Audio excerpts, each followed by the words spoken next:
তো দূরের কথা, আপনি কোনো খেলার নামও শুনতে পারবেন না, এরকম কথা একেবারে। এই ফুটবল খেলার নিয়ম হলো 2090 সালের থেকে। এই খেলা এই পর্যন্ত 36 বছর হয়েছে।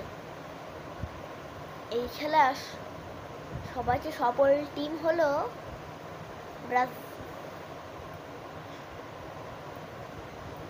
ইউরোর সবচেয়ে সেরা দল হলো জার্মানি।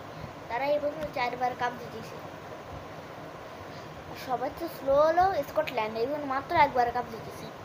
কিন্তু এই খেলা নিয়েও কিন্তু অতটা কেউ ভাববে না, কেন সেটা নিয়ম কব কিসের পরে পরে। কেন সেটা হলে খেলার পরে আপনি যতটা খেলবেন আপনার উপর ততটাই ডিফেন্ড করবে। কেন ডিফেন্সের পরে আপনি যদি না ধরেন সেটা কিন্তু আপনার খেলা হবে না, বললেই হবে না, সেটা বোঝাই যায়।